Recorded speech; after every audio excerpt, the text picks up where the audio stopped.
Okay, ji, Muslim political philosopher Farabi, and I am Sumbal Shehzad, your mentor. हमने फराबी के हवाले से इनकी लाइफ देखनी है, कुछ इनकी पॉलिटिकल फिलोसफीज हैं जो हमने आज कवर करनी है। काइंडली अपने पास पेंसिल और पेपर रखें, क्योंकि मैंने बहुत ज़्यादा डिटेल में स्लाइड्स नहीं बनाई, तो बहुत सारी बातें मैं आपको बताऊंगी तो वो आपने लिखनी है, ठीक है, स्लाइड्स में मौजूद नहीं है। तो जी हमने स्टार्ट करना है इनकी बायोग्राफी से। तो ये जो है इनका असली नाम अबू नासिर मोहम्मद इब्ने अल फाराबी था। ओके, फाराब जो है ना वो एक जगह है जहाँ ये पैदा हुए थे, तो इनके नाम के साथ वो फराबी बन गए, मतलब ये फराबी हैं, यानी कि ये फराब से बिलोंग करते हैं। ओके, इनका नाम आपने याद रखना है, ठीक है। फराबी का असली नाम अबू नासिर मोहम्मद है, इतना याद रखें तो आपके लिए काफ़ी है, एमसीक्यू में आ जाता है। ये कहाँ पैदा हुए थे, मैंने बताया कि टर्किस्तान है, उसका एक प्रोविंस है फाराब, उसके एक गांव में पैदा हुए थे, वसिच में। 1872 इनका बर्थ ईयर है, और इन्होंने बहुत ज़्यादा किताबें पढ़ी, बहुत ज़्यादा किताबें लिखी, प्लेटो और एरिस्टोटल को बहुत डिटेल में इन्होंने पढ़ा। ओके, इन्होंने प्लेटो की फिजिक्स, मटीरियोलॉजी और लॉजिक के ऊपर कमेंट्रीज भी लिखी है काफ़ी सारी, ठीक है। फिर इन्होंने बहुत सारी जो किताबें लिखी उनके नाम, कुछ के नाम ये हैं, और ये आपने याद भी रखने हैं। नॉर्मली एमसीक्यू में बुक्स के नाम दे के भी पूछ लेते हैं कि किसकी बुक है, या फराबी की बुक बता दें इन फॉलोइंग में से, तो आपने याद रखना है, ठीक है। अरा अल मदीना अल फजीलिया, ठीक है, इट्स फजीला, आपने वर्ड सुना होगा, फजीलिया, ठीक है। जब हम अरबिक में पढ़ते हैं तो हम ज़ुआत को दुआत पढ़ते हैं, तो मदीना अल फजीलिया, द मॉडल सिटी, मतलब एक स्टैंडर्ड सिटी। इन्होंने अपनी किताब में एक परफेक्ट सिटी कैसी होती है वो बताई है। किताबुल मौसीका, ठीक है, मौसीकी के ऊपर किताब लिखी है, और इनके हवाले से कहा जाता है कि इतने अच्छे मौसीकार थे कि जब ये साज बजाते थे ना तो लोग रो पड़ते थे, और इनको काफ़ी अच्छी नॉलेज थी मौसीकी के हवाले से। फसूसुल हकीम इनकी किताब है, इन्होंने मेडिसिन के ऊपर बुक लिखी है ये, ओके। तो फसूसुल हकीम और किताबुल एहसान उलूम, ये इनकी किताब है। उन्होंने काफ़ी सारी बुक्स लिखी हैं, मैंने मतलब सफ़ेयर्स बता दी कौन कौन से सफ़ेयर में उन्होंने किताबें लिखी हैं। Science and logic, music, philosophy, metaphysics, medicine, sociology and many more. Fine. इसके अलावा जो है हम देखते हैं कि हमें इनकी फ़िलासफ़ी में ग्रीक टच बहुत ज़्यादा मिलता है, ठीक है। तो इन्हें कहा जाता है कि अर्लीस्ट मुस्लिम फ़िलासफ़र हैं जिन्होंने ग्रीक फ़िलासफ़ी को इनकाउंटर भी किया और इंट्रोड्यूस भी करवाया मुस्लिम वर्ल्ड में, ओके। खुद पढ़ा और फिर उस पर किताबें लिखी, तो मुसलमानों ने भी उस चीज़ को पढ़ना शुरू कर दिया। ये जी काफ़ी सारी दुनिया घूम के बाद बगदाद आए थे, ठीक है, दमश्क में रहने शुरू हो गए, और दमश्क में जो किंग उस टाइम पे था सैफुल दौला, ठीक है, वो किंग थे, उसके दरबार में उसके बहुत करीबी वजीरों और मुशीरों में ये रहे, जज भी रहे शुरू में, और फिर लेक्चरर बन गए कोर्ट में, ठीक है। इनकी डेथ 1950 में डमास्कस में ही हुई थी। कंसेप्ट ऑफ ह्यूमन ग्रुपिंग, अब इन्होंने जो इनका एक कंसेप्ट हमने पढ़ना वो ह्यूमन ग्रुपिंग का कंसेप्ट है, थोड़ा सा इंटरेस्टिंग है मेरे लिहाज से, तो मतलब मुझे तो लगता है, आपको देखने लगता है कि नहीं लगता। इन्होंने बताया जी स्टेट कैसे बनती है, ठीक है, तो उसके लिए उन्होंने एक कंसेप्ट दिया ह्यूमन ग्रुपिंग्स का कंसेप्ट। अब ये नीचे मैंने पॉइंट्स लिखे हैं, जो ये फॉलोइंग 6 पॉइंट्स हैं जो कि बताते हैं इनकी फिलोसफी को एक्सप्लेन करते हैं, एक्सप्रेस करते हैं, ठीक है। पहला पॉइंट है फॉर्मेशन ऑफ अ सोसाइटी, मतलब ऑफ लिखना तो ऑन लिखा है, of a society. Kinds of human groupings, कितनी तरह की ह्यूमन ग्रुपिंग्स होती हैं। ह्यूमन ग्रुपिंग एक नीड है, अकॉर्डिंग टू अल-फाराबी ह्यूमन ग्रुप बनाना एक नीड है, ठीक है। Similar values of human groupings, मतलब चाहे जितने भी ह्यूमन ग्रुप्स बन जाए सबकी एक ही वैल्यू होती है, एक वैल्यूज एक तरह की होती हैं, ठीक है। ग्रुप्स और state are result of social contract, तो ये पहले मुस्लिम फिलोसफर हैं या ओनली मुस्लिम फिलोसफर हैं जिन्होंने सोशल कॉन्ट्रैक्ट का जो है वो हमें समझ लें सोशल कॉन्ट्रैक्ट दिया था। अच्छा, और जहाँ तक इनके सोशल कॉन्ट्रैक्ट की बात है ना, जब आप भी पढ़ोगे तो आपको लगेगा थॉमस हॉब्स ने इन्हीं से जो है सोशल कॉन्ट्रैक्ट कॉपी किया। ठीक है, फिर छठी बात ये कह रहे हैं कि जो ह्यूमन ग्रुप्स है ना उनको इंडिविजुअल्स खुद ही प्रोटेक्ट करेंगे, अदरवाइज वो ग्रुप खत्म हो जाएगा। ठीक है, तो formation of a society, again ये ऑफ है, फॉर्मेशन ऑफ अ सोसाइटी। अब इसके वाले से क्या कह रहे हैं कि जी इन्होंने कहा कि अरिस्टोटल जो बात करते थे ना कि ह्यूमन एक by nature social and political animal है, वो सोसाइटीज बना के रहता है और वो बनाया ही इसलिए गया है कि जी वो पॉलिटिकल सिस्टम बनाया है, वो सोसाइटी में रहे, लोगों के साथ रहे। वो कहते हैं नहीं, फराबी बिल्कुल अगेंस्ट है इस चीज के। कहते अरिस्टोटल का ये नजरिया बिल्कुल गलत था, क्योंकि इंसान सोशल नहीं है, इंसान सोशल एनिमल्स में से नहीं है। ठीक है, इंसान की जो जरूरियात होती है ना वो इसको कंपेल करती है कि सोसाइटीज बनाओ और रहो, वरना तो इंसान को बहुत बुरा लगता है कि कोई उसके मामलात में इंटरफेयर करे। इंसान चाहता है कि वो अपने मामलात में बाख्तियार हो, जो वो करना चाहता है वो करे। लेकिन कुछ ऐसी नीड्स हैं जो अकेले पूरी नहीं हो सकती, वो म्यूचुअल नीड्स तभी पूरी हो सकती हैं जब इंसान एक सोसाइटी में रहे। ठीक है, तो ह्यूमन सोसाइटीज, गवर्नमेंट, स्टेट्स सब क्या है, ह्यूमन नीड्स की वजह से बने हैं। ठीक है, प्लेटो का कंसेप्ट था ये एक तरह से कि कुछ ज़रूरियात होती हैं जो पूरी होती हैं विलेजेस में, फिर कुछ ज़रूरियात रह जाती हैं जो कि फिर स्टेट्स में पूरी होती हैं। इस तरह उसने बात की थी। ठीक है, फिर क्या कह रहे हैं, मतलब मैनी डिफरेंट सोशल नीड्स हैं जो कि इंसान अकेले पूरी नहीं कर सकता, तो उससे चारों ना चार ग्रुप्स बनाने पड़ते हैं और ग्रुप्स में रहना पड़ता है, सोसाइटी बना के सोसाइटी में रहना पड़ता है। तो ये फराबी का ये कंसेप्ट है। ठीक है, फॉर्मेशन ऑफ अ सोसाइटी।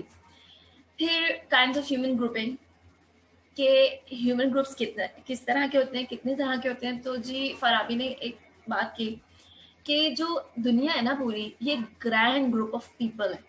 ठीक है, और जो ह्यूमन ग्रुप्स है ना वो प्लेस टू प्लेस वेरी करते जाते हैं डिपेंडिंग अपॉन द साइज, कहीं बहुत छोटे होते हैं, कहीं बहुत बड़े होते हैं। ठीक है, तो लेकिन स्पेसिफिकली जो फराबी इन्होंने दो ग्रुप्स बताए, दो टाइप्स के ग्रुप्स बताए। एक वो ग्रुप्स जिसमें इंसान अपनी ज़रूरियात के लिए खुद से ग्रुप बना के रहता है और अपनी ज़रूरियात के लिए डिपेंडेंट होता है। ठीक है, और एक ऑलमोस्ट परमानेंट यूनियन होती है। ठीक है, जैसे कि विलेजेस, स्टेट, सिटी। ठीक है, ह्यूमन इसमें अपनी ज़रूरियात पूरी करने के लिए कुछ ऑब्जेक्टिव्स होते हैं, कुछ नीड्स होती हैं जो कि फुलफिल करनी होती हैं। तो इनको वो कहते हैं परफेक्ट ग्रुप्स। और जब काफ़ी सारे परफेक्ट ग्रुप्स मिल जाते हैं ना तो पूरी दुनिया बन जाती है, वर्ल्ड बन जाता है। ठीक है, तो यू कैन से कि world is the union of perfect groupings. Fine, next वो कह रहे हैं इम्परफेक्ट ग्रुपिंग। अब इम्परफेक्ट ग्रुपिंग क्या है, इसमें जो इंसान है ना वो टेम्परेरी एक जगह पे इकट्ठे हुए हैं। ठीक है, हो सकता है कोई ज़रूरत की वजह से इकट्ठे हुए हैं या कोई और चीज़ जो है जिसने कंपेल किया है इनको वहाँ इकट्ठे होने के लिए। Just like human beings at a market और एट अ बस स्टॉप और एट अ बाजार। ठीक है, तो ये एक टेम्परेरी ग्रुप है, ये इम्परफेक्ट ग्रुप्स हैं और ये स्टेट्स वगैरह नहीं बनाते, सोसाइटीज़ के अंदर मौजूद होते हैं। फाइन, नेक्स्ट कह रहे हैं ह्यूमन ग्रुपिंग अ नीड। ठीक है, एज आई टोल्ड यू कि ह्यूमन बींग्स जो है वो तन्हा रहना पसंद करते हैं, इंटरफेरेंस नहीं चाहते अपने मामलात में। लेकिन ज़रूरियात है कुछ, ठीक है, वो फुलफिल करनी लाजमी है और वो फुलफिल तभी हो सकती है जब इंसान म्यूचुअल कोऑर्डिनेशन में रहे और डिपेंडेंसी में रहे। ठीक है, और सिविलाइज लाइफ गुजारनी है तो आपको ग्रुप्स में रहना पड़ेगा। ठीक है, आपको एक लोगों के झुंगटे में रहना पड़ेगा। अब हर कोई जो है वो ऐसा नहीं हो सकता ना कि हर कोई किसान हो। ठीक है, और ना ही ऐसा हो सकता है कि हर वो जो किसान है वो सारे ही काम कर सकता हो। ठीक है, ना ही मतलब समझ लें कि प्रोडक्शन का काम कोई इंसान करेगा, मैन्युफैक्चरिंग का काम कोई इंसान करेगा और फार्मर का काम कोई इंसान करेगा। तो वो कुछ नीड्स हैं जो हमें जोड़ देती हैं। ठीक है, हमें अगर खुराक चाहिए, मैं जैसे बिजनेसमैन की बेटी हूँ तो मुझे अगर फूड चाहिए तो फार्मर पे ऑब्वियसली मुझे डिपेंड करना पड़ेगा। ठीक है, जैसे मेरे अब्बा शूज़ बनाते हैं तो मैं शूज़ खा तो नहीं सकती ना, मैं उसे सेल आउट करके कहीं से तो अपनी फूड की नीड पूरी करूँगी। तो ये ग्रुप्स बनाना हमारी ज़रूरत है। फाइन, फिर सोशल कॉन्ट्रैक्ट थ्योरी, जो है हॉब्स, लॉक और रूसो ने प्रेजेंट की थी, वो भी हमें तकरीबन एक यही बात बताती थी कि ह्यूमन नीड्स जो हैं उन्होंने कंपेल किया इंसान को कि वो सोसाइटीज बनाए और सोशल कॉन्ट्रैक्ट बनाए। ठीक है, सोशल कॉन्ट्रैक्ट करें और फिर सोसाइटीज बनाए। तो जो है उनकी बात भी कुछ इसी तरह की थी और फराबी की बात भी कुछ इसी तरह की थी कि ह्यूमन नीड है जो कि कंपेल कर रही है। और वेस्टर्न फिलोसफर्स ने फराबी को बहुत ज़्यादा एडमायर किया है उसके इस कंसेप्ट के ऊपर। ठीक है, फिर similar values of human groupings. अच्छा, चाहे ह्यूमन ग्रुप्स कितनी भी तरह के हो, डिफरेंट जोग्राफिकल बाउंड्रीज बीच में मौजूद हो, कस्टम्स डिफरेंट हो, लैंग्वेज डिफरेंट हो, बहुत सारी चीज़ें जो है वो डिफरेंट हो, लेकिन तमाम ह्यूमन ग्रुपिंग्स का एक ही मकसद होता है। वो मकसद क्या है? अपनी ग्रोथ और डेवलपमेंट, अपनी स्टेट को बढ़ाना, अपने ग्रुप को मजीद एडवांस करना। ठीक है, और अल्टीमेट पर्पस ये होता है कि ह्यूमन वेलफेयर हो, एडवांसमेंट हो, जस्टिस मिले सबको और राइट्स की हिफाजत हो। ठीक है, तो तमाम ह्यूमन ग्रुपिंग्स का तकरीबन एक ही मकसद है, एक ही वैल्यूज पे इस्तेमाल में है। फाइन। फिर कह रहे हैं ग्रुप्स और state are the result of social contract. अब फराबी ने सोशल कॉन्ट्रैक्ट दिया था। ठीक है, उन्होंने बताया कि जी जो स्टेट ऑफ नेचर की कंडीशन उन्होंने बताया कि जी लॉज भी नहीं थे, राइट्स भी नहीं थे, कोई कंसेप्ट नहीं था, प्री स्टेट एरिया था और एरा था, सॉरी। और जो इंसान है according to Farabi a social animal है, मतलब सोशल एनिमल नहीं है वो, उसकी नीड्स उसे कंपेल करती हैं। तो माइट इज राइट वाला कंसेप्ट था जैसे थॉमस हॉब्स ने बताया। ठीक है, बेसिक प्रिंसिपल था ये मतलब प्री स्टेट एरा में कि जिसकी लाठी उसकी भैंस, कोई भी सेफ नहीं था, रेन ऑफ टेरर था। तो इन सब सिचुएशन ह्यूमन जो बींग्स थे उन्होंने एक ज़रूरत महसूस की कि कोई अथॉरिटी होनी चाहिए जो लॉ एंड ऑर्डर को मेंटेन करे, लॉज बनाए, फिर उनको उनकी एग्जीक्यूशन करवाए, उनकी इम्प्लीमेंटेशन करे और लोगों के मसले मसाइल हल करे। ठीक है, तो उन लोगों ने कॉन्ट्रैक्ट किया और एक सॉवरन को अपने सारे राइट सरेंडर कर दिए, जैसा कि थॉमस हॉब्स ने बताया था अपनी फिलोसफी में। तो वही तकरीबन फिलोसफी इनकी भी है। ठीक है, और वो सॉवरन क्या था? वो था रईसुल अव्वल। ठीक है, उस सॉवरन का नाम था रईसुल अव्वल। फराबी ने उसको कहा कि वो रईसुल अव्वल होगा। ठीक है, अब लास्ट जो है वो ग्रुपिंग्स के हवाले से कहते हैं कि जो ग्रुप है ना उसकी प्रोटेक्शन की जिम्मेदारी उस ग्रुप के लोगों की है। मतलब आप स्टेट में रह रहे हो, सोसाइटी बना के रह रहे हो, या विलेज में रह रहे हो, आपने उस विलेज को, स्टेट को, सोसाइटी को बैरूनी हमलावरों से खुद रोकना है, बाहर वाले लोग आके नहीं रोकेंगे। ठीक है, तो आपने कलेक्टिव इंटरेस्ट को सामने रखना है, ह्यूमन ग्रुप को प्रोटेक्ट करना, ये सेक्रेट ड्यूटी है उस ग्रुप में रहने वाले तमाम लोगों की। ठीक है, अगर आप कलेक्टिव इंटरेस्ट को प्रोटेक्ट कर रहे हो तो जो आपने स्टेट बनाई है वो स्टेबल भी होगी और प्रोटेक्टेड भी रहेगी। ओके, इसके बाद जो है फराबी का जो कंसेप्ट है स्टेट वाला वो स्टार्ट हो रहा है। तो आपके जो भी सवाल हैं, फराबीज कंसेप्ट ऑफ स्टेट। ठीक है, अब इनकी पॉलिटिकल फिलोसफी के डिफरेंट एस्पेक्ट्स हैं, वो क्या हैं? वो 10 एस्पेक्ट्स हम लोगों ने इसमें देखने हैं। Formation of state, similarity with Plato, self sufficient state है। ठीक है, classification of the state, state is in need of a sovereign, pious caliph presented the true Islamic states. ठीक है, qualities of a ruler, state administration को कैसे चलाना है, mixture of Platonic and Islamic values and biological simile. Fine, तो ये 10 जो है एस्पेक्ट से हमने देखना है फराबी का कंसेप्ट ऑफ स्टेट। फर्स्ट कह रहे हैं formation of the state. State बनी कैसे? मैंने पहले बता दिया कि जी ये नीड्स जो है ना, इन्होंने कंपेल किया लोगों को कि वो परफेक्ट ग्रुपिंग्स में रहें और अपनी जो ज़रूरियात है उनको फुलफिल करें। तो इंसान ने रहना शुरू कर दिया। ठीक है, फिर फराबी ने एक बताया जी कि स्टेट, मैंने बताया था कि मदीना अल फदिलिया इनकी किताब है, उसमें इन्होंने बताया कि एक स्टैंडर्ड वाली स्टेट जिसमें लोगों के तमाम बेसिक नीड्स और बेसिक राइट्स फुलफिल हो रहे हैं, मदीना फदिलिया है। ठीक है, दूसरा इन्होंने बताया कि जी एक स्टेट है मदीना जहीलिया, वो स्टैंडर्डलेस स्टेट है और वीक स्टेट है। ठीक है, तो इन्होंने क्लासिफिकेशन भी की थी स्टेट की, फॉर्मेशन के हवाले से भी बता दिया और इन्होंने कुछ इंडिकेटर्स भी दिए थे कि आप उस स्टेट को जज कैसे करेंगे कि वो स्टैंडर्डलेस स्टेट है या स्टैंडर्ड स्टेट है। ठीक है, लोग उसके अंदर कैसे हैं, उनके मेन पर्पस क्या है, उसका रूलर कैसा है, तो ये सारी चीजें हमें बताती हैं कि वो स्टेट स्टैंडर्ड वाली है या स्टैंडर्डलेस है। ओके, नेक्स्ट है सिमिलैरिटी विद प्लेटो। अब प्लेटो को उन्होंने बहुत पढ़ा तो बहुत ज्यादा इम्प्रेस थे, इन्हें मुस्लिम वर्ल्ड का प्लेटो भी कहा जाता है। तो जब हम इनकी फिलोसफीज को पढ़ते हैं ना, तो हमें लगता है कि प्लेटोनिक कंसेप्ट को ही मोल्ड करके ना इन्होंने दिया है। जैसे कि प्लेटो ने कहा था कि स्टेट को हमने 3 प्रोफेशनल कैपेबिलिटीज के ऊपर, मतलब स्टेट में जो लोग हैं क्लासेस बनानी है, हमने उनको 3 कैटेगरीज में डिवाइड किया था। आर्टिसन क्लास थी, फिर रूलिंग क्लास थी, फिर मिलिट्री क्लास थी। इसी तरह इन्होंने भी अपनी स्टेट को डिवाइड किया, ठीक है, कैपेबिलिटीज और रिलीजन की बेस पे। प्लेटो से इंस्पायर होकर ग्रुपिज्म बनाई थी। नेक्स्ट फिर इन्होंने क्या कंसेप्ट दिया, रईसुल अव्वल का कंसेप्ट दिया, जो कि हमारे पास प्लेटो ने ऑलरेडी फिलोसफर किंग की फॉर्म में दे दिया था। और इनका रईसुल अव्वल भी ना प्लेटो के फिलोसफर किंग की तरह फिलोसफी पढ़ने वाला बंदा है, ठीक है, हायर एजुकेटेड बंदा है, मतलब मेंटली स्टेबल इंसान है, जो कि बहुत डीप साइटेड है। तो वो जो प्लेटो ने जो स्टैंडर्ड सेट किए थे ना अपना फिलोसफर किंग के लिए, थोड़े बहुत वही है और थोड़े बहुत इन्होंने खुद भी बताए, ठीक है।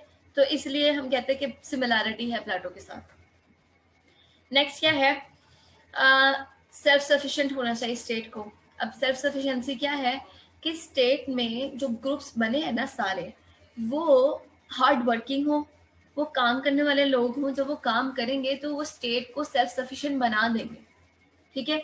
अगर लोगों को हम अपॉर्चुनिटीज दे रहे हैं और ये मौके फ्राहम कर रहे हैं कि वो अपनी कैपेबिलिटीज को यूटिलाइज करें, ठीक है, तो स्टेट सेल्फ सफिशिएंट हो जाएगी। और अगर स्टेट सेल्फ सफिशिएंट है तो according to al-Farabi it is the sign of a good state कि ये मदीना फदीलिया है। फाइन, देन वो एडमिट ये भी बात करें कि हाँ जी कंप्लीट सफिशिएंसी तो हम नहीं ला सकते, लेकिन लेकिन मैक्सिमम सेल्फ सफिशिएंसी तो लाई जा सकती है ना। तो आप मैक्सिमम सेल्फ सफिशिएंसी लेकर आए। अब क्या होता है, मैं अगर करंट सिनेरियो से भी जोड़ के दिखाऊं, तो जो स्टेट सबसे ज्यादा चीजें प्रोड्यूस कर रही है और उनको सेल करके ज्यादा मुबादा कमाती है, वो सबसे ज्यादा तरक्की याफ्ता समझ रहे हैं। जैसे चाइना ने अपने आप को इकोनॉमिक पावर बनाया है, किस तरह ज्यादा से ज्यादा मैन्युफैक्चर करके चीजों को इंडस्ट्री लगा के उसने अपने आप को सेल्फ सफिशिएंट बनाया। वो बहुत कम चीजें इंपोर्ट करती है और बहुत ज्यादा चीजें एक्सपोर्ट करती है। तो वो मैक्सिमम मैक्सिमम एक्सटेंट तक सेल्फ सफिशिएंट है और वो एक गुड स्टेट है। लेकिन हम पाकिस्तान को देख लें तो हम तकरीबन हर चीज ही बाहर से मंगवा रहे हैं, बहुत कम चीजें हम प्रोड्यूस करें, ठीक है। तो it is not a sign of a good state according to al-Farabi, और वैसे भी नहीं है, फराबी क्या वैसे भी नहीं है, ठीक है। नेक्स्ट क्या है, कह रहे हैं कि एक स्टेट में जहाँ hard working families, happy and hard working families मौजूद होंगी ना काम करने वाली, तो वो एक हैप्पी स्टेट बनाएंगे, हैप्पी सेल्फ सफिशिएंट स्टेट बना देंगे। और अल्फादिलिया, मदीना अल्फादिलिया में जितने भी लोग हैं वो सब हैप्पी और हार्ड वर्किंग लोग हैं, ठीक है, अकॉर्डिंग टू फराबी।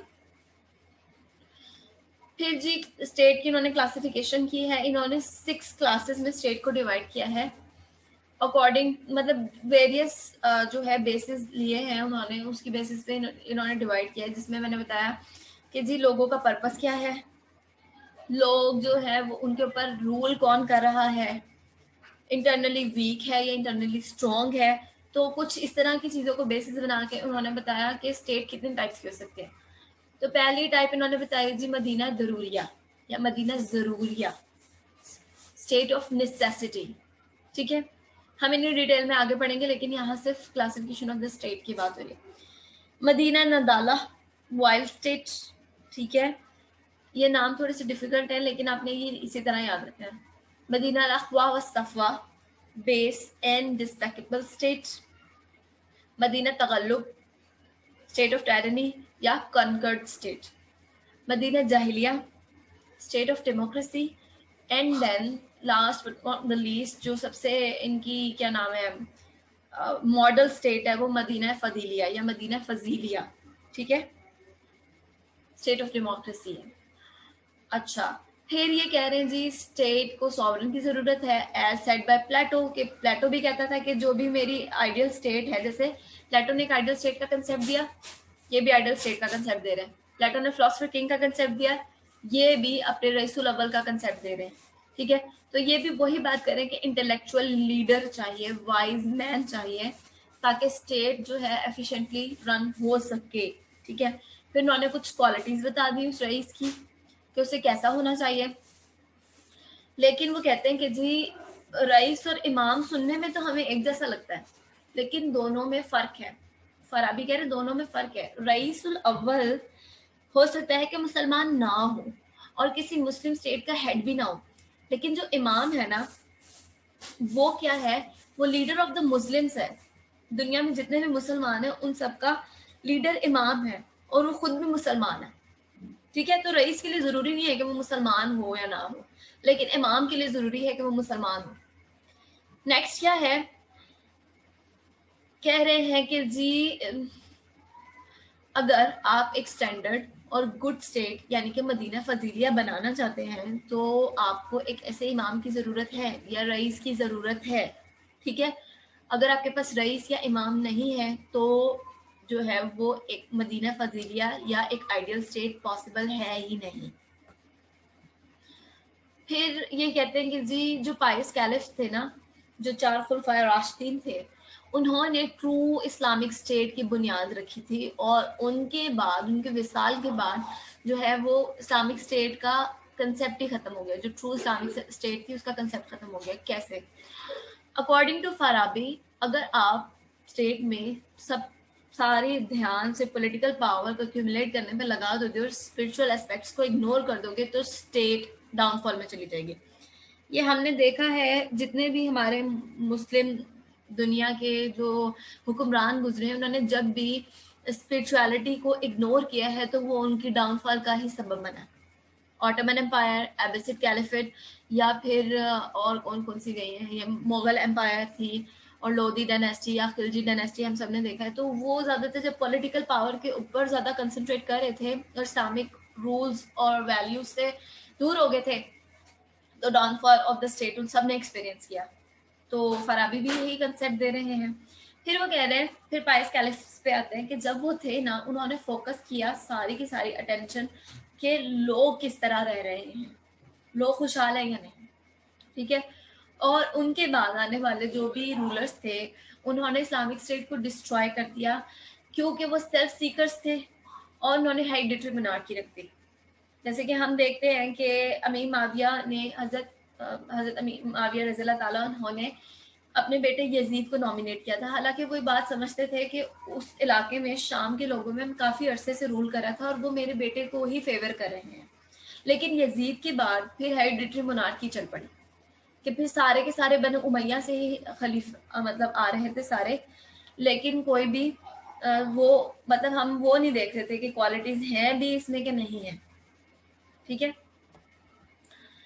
नेक्स्ट उन्होंने क्वालिटीज ऑफ रूलर बताई हैं कि जी जो रूलर है उसमें क्या क्या क्वालिटीज होनी चाहिए। तो उन क्वालिटीज की बेसिस पे आप रूलर को सिलेक्ट करें। तो अगर आपने एक अच्छा इंसान इन क्वालिटीज की बेसिस पे सिलेक्ट कर लिया है तो आप भूल ही जाएं कि आपकी स्टेट डाउनफॉल में जा सकती है, क्योंकि वो आपने परफेक्ट लीडर चुन लिया अपने लिए, ठीक है। तो कुछ क्वालिटीज उन्होंने बता दी कि जी वो अच्छा बोलता हो, हेल्दी हो, डिजीज पर्सन ना हो, साउंड मेमोरी हो, वेल्थ की अबेंडेंस हो उसके पास, क्लीन हार्टेड हो और अपनी जो रियाया है उसकी हिफाजत कर सके और जो है वो लालची इंसान ना हो, सही। फिर वो कहते हैं कि अगर आपको ऐसा इंसान नहीं मिलता जिसमें कि सारी की सारी क्वालिटीज हैं तो आप एक ऐसा इंसान चूज कर सकते हो जिसमें मैक्सिमम क्वालिटीज हो, और अगर मैक्सिमम वाला भी नहीं मिल रहा तो एटलीस्ट 7 क्वालिटीज लाजमी हो, ठीक है। नेक्स्ट क्या कह रहे हैं, स्टेट एडमिनिस्ट्रेशन। स्टेट एडमिनिस्ट्रेशन कोई बच्चों का खेल तो है नहीं, तो आपको स्टेट एडमिनिस्ट्रेशन चलाने के लिए ऐसे लोगों की ज़रूरत होगी जो बहुत ज़्यादा ज़हीन फ़तीन लोग होंगे, पॉलिसी मेकिंग बनाते हुए, पॉलिसी मेकिंग करते हुए जो है वो हर एस्पेक्ट से सोचे, प्रॉज एंड कॉन से सोचे, फिर ही स्टेट एक अच्छी जो है वो ट्रैक पे चलेगी, ठीक है। तो वो कहते हैं कि आपने इंटेलिजेंट लोगों को अपॉइंट करना है एज एडमिनिस्ट्रेटर, ठीक है।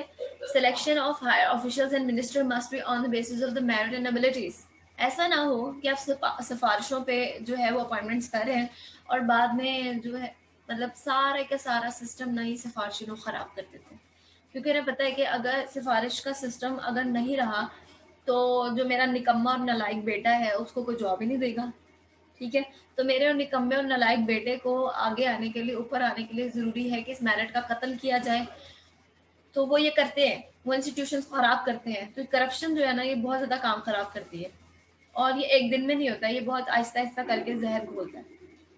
ठीक है, तो मेरिट पे फैसले करना, मेरिट पे अपॉइंटमेंट्स करना बहुत ज़रूरी है। फिर इनके नीचे भी जो स्टाफ हो वो कॉम्पिटेंट स्टाफ हो, सारे का सारा, जो इनको असिस्ट कर सके। एक अच्छे एडमिनिस्ट्रेटर के बगैर एक हैप्पी स्टेट पॉसिबल ही नहीं है, क्योंकि अगर एक एडमिनिस्ट्रेटर को अपनी जिम्मेदारियों से कोई गर्ज ही नहीं है तो वो लोगों में क्या जस्टिस, लॉ एंड ऑर्डर और एडमिनिस्ट्रेशन को मेंटेन करेगा? वो कुछ भी नहीं करेगा। वो कहेगा बस मुझे बेड दे दो और पैसे हैं मेरे पास और मैंने सोना है और मैंने खाना है, बस मुझे क्या गर्ज, लोग बाहर में जाए। ठीक है, तो एक अच्छा जिम्मेदार एडमिनिस्ट्रेटर चाहिए ताकि स्टेट के लोग हैप्पी रहें। If these people will fail to perform their duties, अगर ये लोग जितने भी एडमिनिस्ट्रेटर्स हैं जिन्हें हमने अपॉइंट किया है स्टेट के काम करने के लिए, लोगों के काम करने के लिए अपना काम नहीं करते, तो फिर क्या होगा? स्टेट जो है, स्टेट का सारा सिस्टम डिस्टर्ब हो जाएगा, स्टेट की डाउनफॉल का सबब बनेगा और लोग जो हैं वो हैप्पी नहीं रहेंगे और they will try to migrate to different states और areas of the world. Mixture of Platonic and Islamic values. जैसे हम देख रहे हैं कि प्लेटो ने भी स्टेट का कंसेप्ट दिया था, एक आइडियल स्टेट का कंसेप्ट दिया था द रिपब्लिक में। इन्होंने भी एक आइडियल स्टेट का कंसेप्ट दिया है मदीना फदीलिया के फॉर्म में। फिर इनकी जो फिलॉसफी है वो हम देखते हैं कि मिक्सचर ऑफ प्लेटोनिक और इस्लामिक वैल्यूज की मिक्सचर है। ठीक है, प्लेटोनिक थॉट्स और इस्लामिक वैल्यूज का मिक्सचर है। रईसुल अव्वल का कंसेप्ट इन्होंने दिया, मैंने पहले भी बताया, और प्लेटो ने भी फिलोसफर किंग का कंसेप्ट दिया था। ये भी इस चीज़ से एम्फेसिस करते थे कि जो मेरा रईसुल अव्वल है वो फिलोसफी में अच्छा खासा एजुकेटेड हो। प्लेटो ने भी यही बात की थी। फिर इन्होंने भी जो है स्टेट में मौजूद लोगों को डिपेंडिंग अपॉन द कैपेबिलिटीज और ग्रुप जो है वो डिवाइड किया डिफरेंट डिफरेंट क्लासेस में। वो मेरे पास उसकी डिटेल नहीं है, लेकिन उन्होंने डिवाइड किया। प्लेटो ने भी 3 ग्रुप्स में डिवाइड किया था। ठीक है, आर्टिसन, रूलिंग और मिलिट्री क्लास में, तो इन्होंने भी वही किया। तो हम ये कह सकते हैं कि जो है फाराबी ने प्लेटोनिक कंसेप्ट को इस्लामिक शेप एंड कलर में प्रेजेंट करने की कोशिश की और बहुत सारे वेस्टर्न फिलोसफर्स इनको इस चीज़ के लिए बहुत ज़्यादा पसंद करते हैं, जैसे कि अल्बर्ट है, हर्बर्ट है, स्पेंसर है, थॉमस एक्विनस है, रूसो, लॉक, जॉन लॉक, ये सब इनको बहुत ज़्यादा एडमायर करते हैं इसी वजह से। नेक्स्ट क्या है? Biological simile. अब बायोलॉजिकल सिमिली क्या है?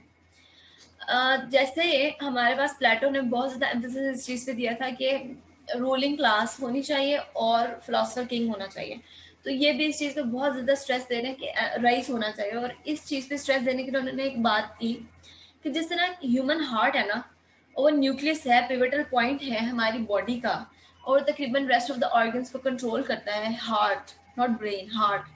ठीक है, तो इसी तरह जो रईस है ना वो भी state is like a body और rice is like a heart. ठीक है, तो वो भी पूरी स्टेट को उसी तरह कंट्रोल करता है। अगर हार्ट बंद हो जाए तो सारा का सारा जो ब्लड है उसको कौन पंप करेगा? तो वो सारा सिस्टम जैम हो जाएगा, बॉडी डेड हो जाएगी और वो एक तरह से बस लाश रहेगी। तो स्टेट का भी यही हिसाब किताब है, अगर उसका रईस अच्छा नहीं है तो स्टेट खत्म। नेक्स्ट है क्वालिटीज ऑफ द रईस, लेकिन इसके हवाले से अगर आपके पास कोई क्वेश्चन है तो वो कर लें। मैं जो है वो अब मीटिंग एंड करके दोबारा स्टार्ट करूंगी क्योंकि सिर्फ 4 मिनट रह गए। शुरू से शुरू कर रही हूँ।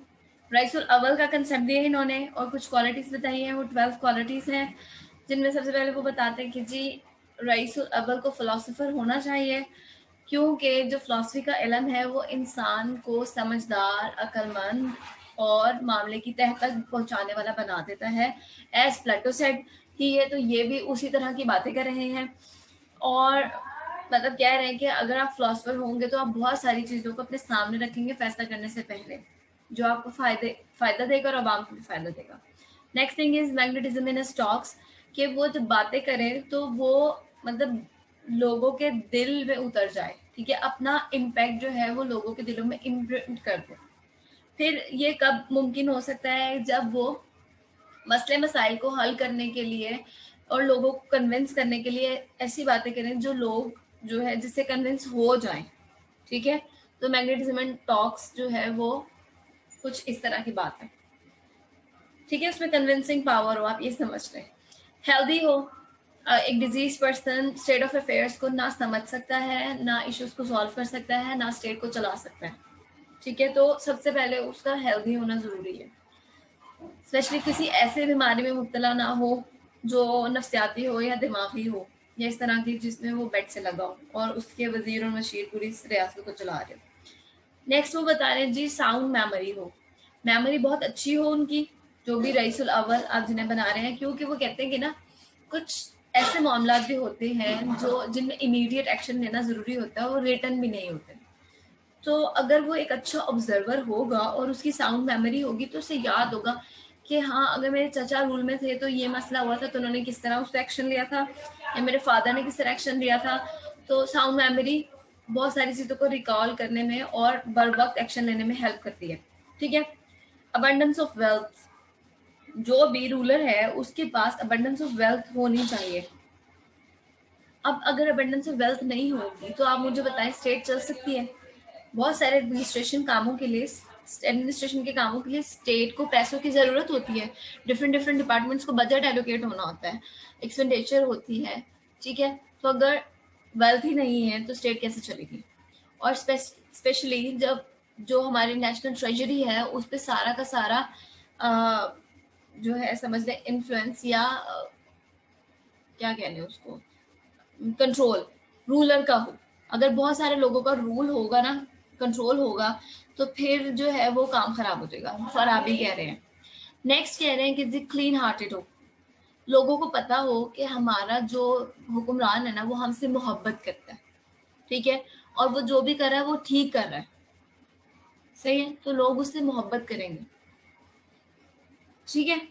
अगर मतलब वो क्रूल अपने आप को शो कर रहा है या फिर डबल मीनिंग शो कर रहा है अपने आप को, डुअल पर्सनैलिटी शो कर रहा है, तो लोग एक अरसे तक धोखा खाएंगे, उसके बाद वो समझ जाएंगे कि हमारा रूलर है कैसा। और फिर जब ना डुअल फेस होते हैं ना तो आपको उस इंसान से नफरत होने लगती है। तो इसलिए फराबी कह रहे हैं कि जो रूलर है वो उसे क्लियर हार्टेड होना चाहिए, क्लीन हार्टेड होना चाहिए, ठीक है। फिर सेवंथ पे कह रहे हैं कि जो रूल्ड है उनकी प्रोटेक्शन की जिम्मेदारी भी रईसुल अव्वल की। ऑब्वियसली आप एक स्टेट में रह रहे हो और जैसे कि फराबी के मुताबिक सोशल कॉन्ट्रैक्ट में आए हो आप, तो आप इसीलिए आए थे ना कि आपको जान माल का तहफ़्फ़ुज़ मिले। और अगर आप स्टेट में रहते हुए आपको आपका रूलर जान माल का तहफ़्फ़ुज़ नहीं दे रहा, तो फिर आप उस स्टेट में रहना पसंद नहीं करेंगे, हम में से कोई भी नहीं करेगा, ठीक है। तो सबसे पहले प्रोटेक्शन ऑफ रूल्ड, यही मेन पर्पस होना चाहिए एक स्टेट का और एक रूलर का। और इसके लिए मतलब एक डिपार्टमेंट बना लें, जैसे कि पुलिस का इदारा बनाया हुआ है, ताकि जो रूल हैं उनको तहफ़्फ़ुज़ दिया जा सके, ग्रीडी ना हो, ठीक है, पर्सनल गेन्स के लिए कोई काम ना कर रहा हो, पर्सनल एक्सटेंशन के लिए कोई काम ना कर रहा हो। अगर ग्रीडी होगा ना तो आम आवाम को जो है वो एक तरह से डाके डलवाएगा या आम आवाम की दौलत लूटने के लिए एक्स्ट्रा टैक्स इम्पोज करेगा, जिससे आवाम जो है वो क्रश हो जाएगी। तो उसे बिल्कुल भी ग्रीडी नहीं होना चाहिए। अवॉइड क्रूल एंड टायरेनिकल मीन्स, अब ये क्या है कि अगर रूलर क्रूल होगा और टायरेंट होगा तो अवाम जो है उनको ना प्रोटेक्शन है और ना ही कोई स्टेट में रहने के लिए, मतलब कोई जो भी एक तरह से पर्क्स एंड प्रिविलेजेस होते हैं स्टेट में रहने के वो भी नहीं मिल रहे, और वो तो एक तरह से गुलाम हो गए ना रूलर के। और अगर क्रूल है और टायरेनिकल है तो वो फिर उन लोगों को भी बिला वजह सजा देगा या मासूमों को सजा देगा या बुला लेगा कोर्ट में या कुछ भी इस तरह का सजा मिलेगी लोगों को, जिसकी वजह से लोग अपने रूलर से बददिल हो जाएंगे। तो टायरेनिकल और क्रूअल मीन्स नहीं होने चाहिए, फॉरगिवनेस वाला मादा थोड़ा सा ज्यादा होना चाहिए, ठीक है। फुल ऑफ लव हो, जस्टिस से फैसले करे।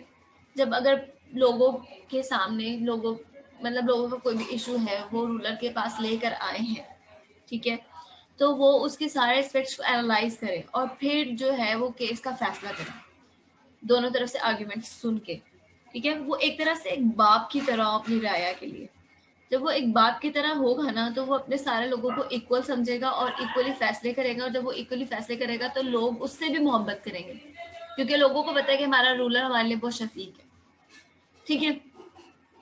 नेक्स्ट क्या है कि इमोरल एक्टिविटीज और एंगर पे कंट्रोल हो। अगर मतलब जो आपका रूलर है वो अपनी सेंसुअल एक्टिविटीज पे, इमोरल प्रैक्टिसेस पे, एंगर पे कंट्रोल रख ही नहीं सकता, तो वो एक अच्छा रूलर नहीं है। वहाँ की औरतें महफूज नहीं होंगी, वहाँ के बच्चे महफूज नहीं होंगे, ठीक है। जब भी उसे गुस्सा आएगा वो तो किसी पे भी मतलब गन उठा के फायर कर दे या नाइफ से मारना शुरू कर दे। तो अगर जो भी रूलर है उसके लिए लाजमी है कि वो अपने आप पर काबू रखे, इमोरल एक्टिविटीज से दूर रहे, ठीक है, वरना स्टेट तबाह हो जाएगी। नेक्स्ट क्या है, अवॉइडेंस ऑफ एक्सेसिव टॉक्स, ज्यादा ना बोले। हजरत उमर हजरत आननो भी ये कहते थे कि जी जो एक इंसान है ना एक्स्ट्रा बातें करता है उसका रोब कम हो जाता है और गुनाहों में इजाफा होता है, ठीक है। जब आप बहुत ज्यादा बोलते हैं ना तो आपकी पर्सनैलिटी से लोग डरना कम कर देते हैं, और नॉर्मली जब आप बहुत ज्यादा बातें करते हैं तो आप राज की बातें भी कह जाते हैं बातों बातों में। तो एक्सेसिव टॉक्स नहीं करनी रूलर ने, वो जो है वो कम बोलने वाला, ठीक है, जिससे उसका इन्फ्लुएंस ज्यादा रहे। आप मिस्टीरियस जब कम बोलते हो ना तो थोड़े मिस्टीरियस लगते हो, तो लोगों को होता है कि यार इस है क्या इस बंदे के अंदर, ठीक है। तो एक्सेसिव टॉक से अवॉइड करें, रईस को ये एडवाइस है, या आप समझ लें कि क्वालिटीज में हमने ये देखना है। फिर इन्होंने जी स्टेट की क्लासिफिकेशन की है 6 डिफरेंट टाइप्स में। ये एक इम्पॉर्टेंट क्वेश्चन है for seeker too, obviously deep sighted हो फिलोसफर में आ जाएगा ना कि डीप साइटेड हो या फॉर सीकर हो। अच्छा नेक्स्ट क्या है, 6 स्टेट्स हैं जिसमें क्लासिफिकेशन की है स्टेट की। सबसे पहले हमारे पास मदीना जरूरिया या दरूरिया, ठीक है, स्टेट ऑफ नेसेसिटी। मदीना नदाला, वाइल्ड स्टेट। मदीना अखवा व सफवा, बेस एंड डिस्पेकेबल स्टेट। मदीना तगल्लुब, स्टेट ऑफ टायरनी। मदीना जाहिलिया, स्टेट ऑफ डेमोक्रेसी। एंड मदीना फादिलिया, स्टेट ऑफ डेमोक्रेसी, ठीक है। अब हम इनको डिटेल में देखते हैं कि क्या क्या है। सबसे पहले मदीना दुरूरिया, स्टेट ऑफ नेसेसिटी। अब ये जो स्टेट है ना इसके लोगों के हवाले से कह रहे हैं कि इनका मेन ऑब्जेक्टिव सिर्फ और सिर्फ बेसिक नेसेसिटीज है, as the name mentions state of necessity. इन लोगों को सिर्फ और सिर्फ खाना चाहिए, इनफ खाना चाहिए, सोर्स ऑफ इनकम हो इनके पास, और फिर रेस्ट, बस। इनको और किसी चीज से कोई सरोकार नहीं है। फराबी कह रहे हैं, मैं नहीं कह रही, फराबी कह रहे हैं, ठीक है। तो ये जो सिटीजन है ये इनफ फूड और सफिशिएंट सोर्स ऑफ इनकम इनके लिए काफी है, उसी से मतलब वो कह लें कि क्या कह लें कि ज़हन से वर्ड निकल गया, ठीक है। उसी पे ये जो है सबर शुक्र कर लेते हैं कि रात पसंद है। मैक्सिमम फूड चाहिए, रेस्ट चाहिए, और इन्हें प्रोग्रेस और डेवलपमेंट से कोई गर्ज नहीं है, स्टेट जाए बाहर में, ठीक है। हम नहीं प्रोग्रेस करें कोई मसला नहीं है, हम नहीं डेवलपमेंट करें कोई मसला नहीं है, बस रिस्क नहीं लेना, ठीक है। फूड मिल रहा है, इनकम है, रेस्ट मिल रहा है, काफ़ी है, ज़रूरत से ज़्यादा मेहनत नहीं करेंगे, ठीक है। तो जी फराबी को ऐसे लोगों से बहुत नफरत है, वो कह रहे हैं कि ये ह्यूमन स्टैंडर्ड से बिलो स्टेट है। नेक्स्ट है मदीना नदाला, वाइल्ड स्टेट, ठीक है। इस स्टेट में मौजूद लोग जो है ना इनका मकसद थोड़ा सा स्टेट ऑफ नेसेसिटी के लोगों से ज्यादा है। क्या? वो फूड और रेस्ट से थोड़ा ज्यादा वेल्थ की तरफ चले जाते हैं, इन 3 चीजों को प्रायोरिटी देते हैं। अब ये जो है ना इनका काम, जिंदगी का मेन पर्पस क्या है? दौलत जमा करो। ये हर वक्त दौलत जमा करने के मेन तरीके वगैरह सोचते रहते हैं और उसे कलेक्ट करते रहते हैं। इनकी एक ओनली इंटरेस्ट ये है, ठीक है। इन्हें कोई गर्ज नहीं है कि मोरालिटी क्या है, स्पिरिचुअलिज्म क्या है, या ह्यूमैनिटी क्या है। अगर इन्हें लगता है कि किसी को मार के भी दौलत हासिल की जा सकती है, they will do this. They don't care for any morality, right.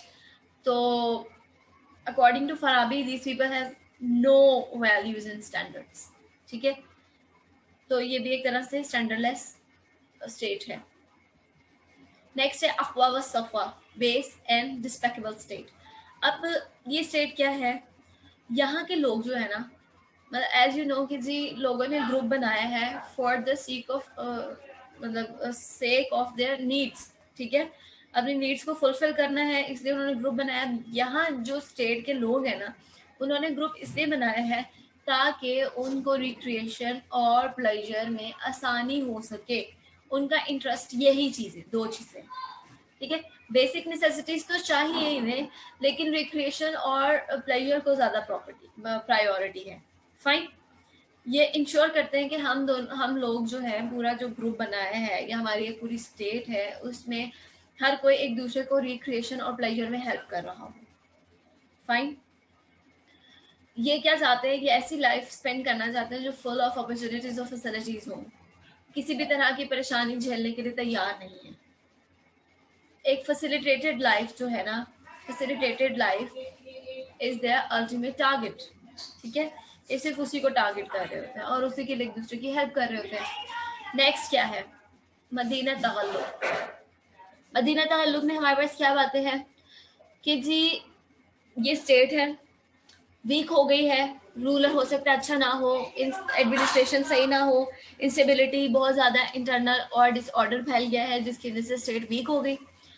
अब स्टेट जो है वो वीक हो गई है तो नेबरिंग स्टेट्स क्या करेंगी, हमेशा से होता रहा है कि साथ वाली जो स्ट्रॉन्गर स्टेट्स होती हैं वो फिर तैयारी पकड़ती हैं अपनी और अटैक कर देती हैं और उस पर काबू कर लेती हैं और उसको अपनी स्टेट का हिस्सा बना लेती हैं, उसको एनेक्स कर लेती हैं, ठीक है। So that is why this state is also called conquered state. अब यहाँ पे मैंने ऊपर लिखा है स्टेट ऑफ टायरनी। अगर एक रूलर अच्छा नहीं है ना अपनी आवाम के साथ, वो टायरेंट है, तो ऑब्वियसली स्टेट का वजूद खत्म होगा, आज नहीं तो कल लोग खड़े हो जाएंगे अपने हक के लिए और जिसकी वजह से क्या होगा, एडमिनिस्ट्रेशन के लोगों को आना पड़ेगा, पुलिस के लोगों को आना पड़ेगा। अब वो किसका साथ दें, नॉर्मली वो उसी का साथ देते हैं जो उन्हें तनख्वाह दे रहा होता है। जब लोगों पे जुल्म होने लगेगा ना तो स्टेट वीक हो जाएगी, जब वो स्टेट वीक हो जाएगी तो वो फिर दूसरे लोग उस पर कब्जा कर लेंगे।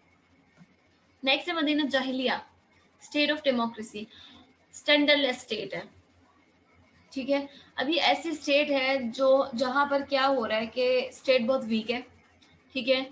हो सकता है डिफरेंट डिफरेंट फैक्शंस ऊपर आने की कोशिश कर रहे हों और कोई एक आध जो है वो ग्रुप आगे आके अपनी जो है वो डोमिनेंस को मेंटेन कर ले। तो 5 रीजंस हो सकती हैं जो ये स्टेट वजूद में आई है। पहली वजह ये हो सकती है कि एक सिटीजन है वो पावरफुल हो गया, उसे लोगों का बहुत सपोर्ट हासिल है और वो लोगों का लीडर बन गया लोकल लेवल पे, तो अब लोग जो है उसको सपोर्ट करें और वो पॉलिटिकल पावर स्नैच कर लें और उनका खुद लीडर बन के बैठ जाए।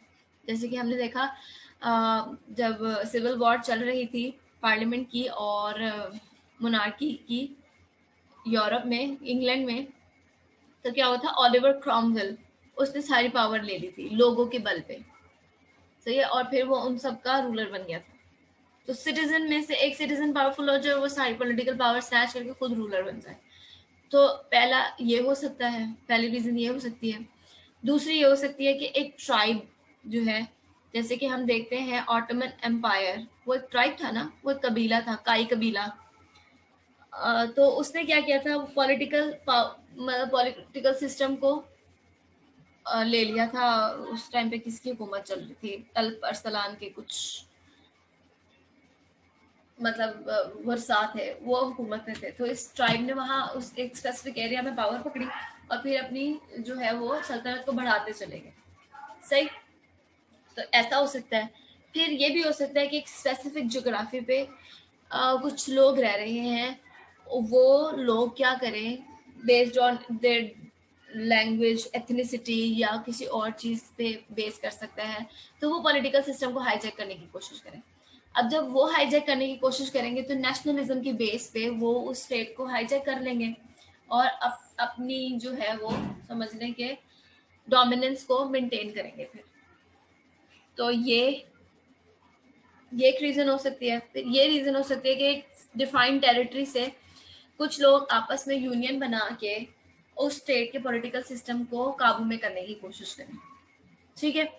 आखिरी ये हो सकता है कि एक रूलर है जो देख रहा है कि मेरा जो स्टेट है वो मेरे हाथ से बाहर जा रहा है, तो वो क्या करे कि सिटीजन्स का भरोसा जीते दोबारा और एक ऑर्गेनाइज सोसाइटी को एस्टैब्लिश करने की कोशिश करे, तो मदीना जहलिया बन जाएगी। सही। नेक्स्ट है मदीना फजीलिया। ठीक है, फजीलिया। अब फाराबी ने वो सारी स्टेट्स बता दी, लास्ट में आके बता रहे हैं कि जी एक स्टेट जो इन सबसे बेहतरीन है वो है स्टैंडर्ड स्टेट, बेस्ट स्टेट है जिसमें रेन ऑफ जस्टिस है। ठीक है, जो लोग हैं वो प्लेयर और रिक्रिएशन के लिए काम नहीं करें, ना बेसिक नेसेसिटीज को पूरा करने के लिए काम करें, बल्कि वो स्टेट की अपलिफ्ट, डेवलपमेंट, प्रोग्रेस के लिए काम करें, कलेक्टिवली काम करें। कोई एक इंसान काम नहीं कर रहा, सब लोग मिलजुल के काम करें, सारे लोग हार्ड वर्किंग है, उन्हें अपने मुल्क से प्यार है, अपने रूलर से प्यार है, तो वो सबके लिए काम करें, अपनी स्टेट के लिए काम करें। ठीक है, रूलर इनके ऊपर वो है जिसमें वो क्वालिटीज हैं जो हमारे पास फाराबी ने बता दी है, एटलीस्ट 7 क्वालिटीज वाला तो है ना वो बंदा। ठीक है, फिर उसके अलावा क्या है, ये स्टेट जो है मदीना फाजिलिया प्लेटोनिक कंसेप्ट के ऊपर स्टेट बनी है। जैसे हमने देखा कि इस स्टेट में भी क्लासिफिकेशन होगी रिलीजन की बेस पे, कैपेबिलिटीज की बेस पे, रईस इसका रूलर होगा और मदीना मॉडल सिटी होगी। सही। फिर मैं ये स्टेबल के स्पेलिंग मैंने गलत लिखे हुए, सही करके भेज दूंगी। अगर मदीना जहलिया जो हमने पीछे पढ़ी कि 5 या 6 तरीके हैं या 6 रीजंस हैं, उनमें से कोई एक भी रीजन की वजह से मदीना जहलिया बन गई है, ठीक है, और वो स्टेबल हो जाती है। अब वहाँ पे कोई रिवोल्ट नहीं हो रहे, कोई प्रोटेस्ट वगैरह नहीं हो रहे, वो स्टेबल हो गया और उन पे जो लीडर आया है, जो हुक्मरान बना है, उसमें एटलीस्ट 7 क्वालिटीज हैं उस सॉवरन की, जिस सॉवरन की मतलब 7 क्वालिटीज जो फाराबी ने दे दी है सॉवरन के लिए, तो एटलीस्ट वो 7 क्वालिटीज हैं, तो मदीना फजीलिया बन जाएगी कुछ अरसे बाद। ठीक है, तो ये सारा कंसेप्ट है फाराबी का। पास पेपर्स में मैंने 16 से लेकर 20 तक देखे हैं, 19 तक देखे हैं, मुझे कोई सवाल नहीं मिला, लेकिन इससे पहले आए होंगे और ये जितने भी कंसेप्ट कराए ये इंपॉर्टेंट है, ये आ सकते हैं पेपर में। ठीक है, तो